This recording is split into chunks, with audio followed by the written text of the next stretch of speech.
Hi guys, স্বাগতম তোমাদের সবাইকে আজকের নতুন ভিডিওতে।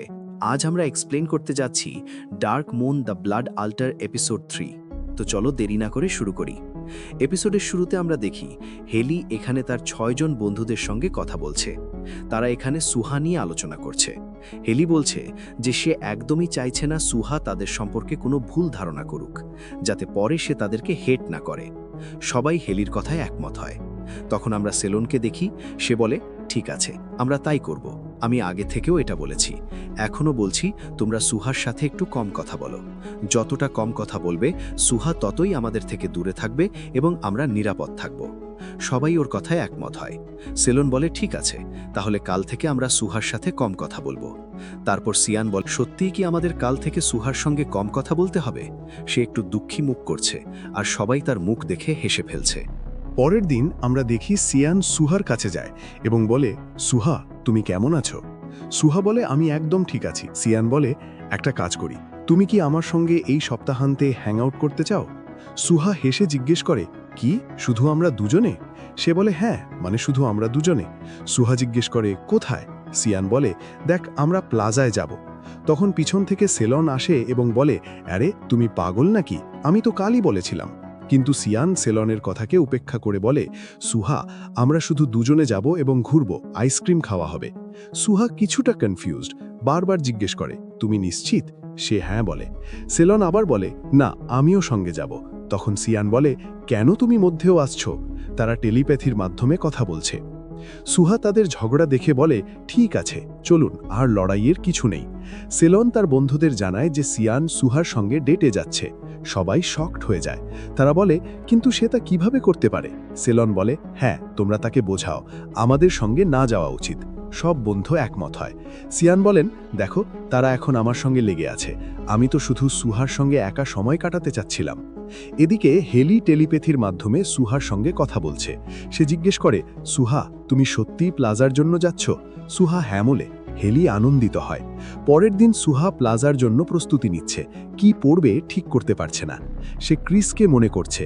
তখন আমরা একটি ফ্ল্যাশব্যাক দেখি, যেখানে সুহা নিচে বসে আছে এবং ক্রিস আসে। সে জিজ্ঞেস করে, তোমার নাম কি? তুমি কি সত্যিই ভ্যাম্পায়ার? সুহা বলে, তুমি কি মনে করো? ক্রিস বলে, না, আমি মনে করি না তুমি ভ্যাম্পায়ার। তুমি কি আমার বন্ধু হতে চাও? সুহা কিছুটা শকড হয়, কিন্তু হ্যাঁ বলে। তারা বন্ধু হয়ে যায় এবং একসঙ্গে অনেক সময় কাটায়। একদিন আমরা দেখি সুহা একটি বড় পাথর তুলে ধরে। ক্রিস সেটি দেখে একটু শকড হয়, কিন্তু খুশি হয়। সে বলে, ওয়াও, তুমি দারুণ, তোমার শক্তি অসাধারণ। সুহা জিজ্ঞেস করে, তুমি কি সত্যি ভয় পাচ্ছ? ক্রিস বলে, না, কেন ভয় পাবো? সুহা বলে, আমি এত বড় পাথর তুলেছি, এটা তোমার জন্য স্বাভাবিক হওয়া উচিত নয়। ক্রিস বলে, না, এটা সত্যিই দারুণ শক্তি এবং তুমি এর জন্য অসাধারণ। সুহা কিছুটা চিন্তিত হয় যে হয়তো সে ভ্যাম্পায়ার। ক্রিস বলে, এক কাজ করি, তুমি আমার গলায় কেটে দেখো, যদি তুমি ভ্যাম্পায়ার হও তাহলে এখনই বোঝা যাবে। সুহা কিছুটা দ্বিধান্বিত হয়, কিন্তু পরে সে কেটে দেয়। ক্রিস সম্পূর্ণ স্বাভাবিক থাকে। সুহা খুশি হয় যে সে ভ্যাম্পায়ার নয়, শুধু কিছু অদ্ভুত শক্তি আছে। তারা আরও কথা বলে এবং অনেক খুশি হয়। ফ্ল্যাশব্যাক শেষ হয়ে বর্তমানের দৃশ্যে ফিরে আসি। আমরা দেখি সুহা ঘুমোচ্ছে। এরপর আমরা সরাসরি সপ্তাহান্তের দৃশ্যে যাই, যেখানে সবাই ঘুরতে যাচ্ছে। সুহা ইতিমধ্যেই সেখানে পৌঁছে গেছে। সিয়ান দৌড়ে আসে এবং বলে, ও, তুমি সময়ের আগে পৌঁছেছ, আমি জানতাম না তুমি এত দ্রুত আসবে। সুহা বলে, হ্যাঁ, আমি দ্রুত এলাম কারণ ভাবলাম তোমরা আমাকে। সিয়ান বলে, না, কেউ আসছে না, আমি একাই এসেছি। সুহা ভাবছে, কি ঘটছে? তারা বলেছিল আসবে। সিয়ান তাকে বলে, ভুলে যাও, আমি তোমাকে সব দেখাবো, অনেক মজা হবে। সুহা রাজি হয়। তারা ঘুরতে শুরু করে। পথে তারা একটি বিড়াল দেখছে, সুহার সঙ্গে খেলছে। সিয়ান বলে, সত্যি, এটা কতটা কিউট। পরবর্তী দৃশ্যে তারা বসে আছে। সিয়ান বলে, অপেক্ষা করো, আমি আইসক্রিম নিয়ে আসি। সে আইসক্রিম আনে এবং দুজনই খেতে শুরু করে। অন্যদিকে আমরা দেখি 5 জন বন্ধু আলোচনা করছে সুহাকে প্রথমে কে নিতে যাবে। তারা বলে, কেউ যাবে না, আমরা সবাই একসাথে যাব। তারা যখন যাওয়ার জন্য প্রস্তুতি নিচ্ছিল, তখন নভা বলে, 1 মিনিট, কিছু বোঝা যাচ্ছে না, কেউ মিসিং আছে, সেটা হলো সিয়ান। তুমি কি মনে করো? তখন সবাই বুঝতে পারে সিয়ান তাদের সঙ্গে মিথ্যা বলেছিল এবং আগে প্লাজার জন্য সুহার সঙ্গে চলে গেছে। এদিকে সেলন সিয়ানের সঙ্গে টেলিপ্যাথির মাধ্যমে কথা বলছে। সে বলে, সিয়ান, তুমি এটা ঠিক করনি, তুমি সুহার সঙ্গে আমাদের আগে চলে গেছো। সিয়ান বলে, না, হয়তো তুমি শুনোনি, আমি 5টা নয় 4টে বলেছিলাম, তুমি 1 ঘন্টা দেরি। এদিকে হেলিও টেলিপ্যাথির মাধ্যমে সুহার সঙ্গে কথা বলছে। সুহা, তুমি কোথায়? সুহা বলে, আমি প্লাজায়। হেলি বলে, ঠিক আছে, আমরা ওখানে আসছি। সুহা জিজ্ঞেস করে, তোমার কাজ নেই কি? হেলি বলে, হ্যাঁ ছিল, কিন্তু এখন আরও জরুরি কাজ আছে। সে বলে, তুমি কি? হেলি বলে, তোমার সঙ্গে দেখা করা। সুহা এই কথায় লাজুক হয় এবং একদম এক্সাইটেড হয়ে যায়, কারণ অবশেষে হেলি তার কাছে আসছে। এরপর আমরা দেখি সুহা অনেকক্ষণ ধরে সিয়ানের অপেক্ষা করছে, কিন্তু সিয়ান এখনও আসেনি। সে সিদ্ধান্ত নেয় সিয়ানকে খুঁজতে যাবে, কিন্তু যখন সে যায় সে একটি অদ্ভুত ডার্ক গলিতে পৌঁছে। সে বলে, ভয় লাগছে, আমি ফিরে যাচ্ছি। কিন্তু যখন সে ফিরে ঘুরে দাঁড়ায়, একটি ভ্যাম্পায়ার তাকে টেনে নেওয়ার চেষ্টা করে। সুহা তাকে রুখতে চেষ্টা করে, কিন্তু সফল হয় না।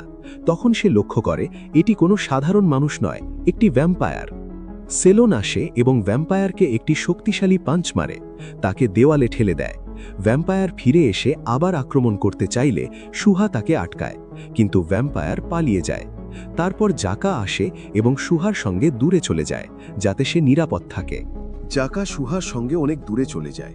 এই সময় আমরা দেখি বাকিরা ভ্যাম্পায়ারদের সঙ্গে লড়াই করছে।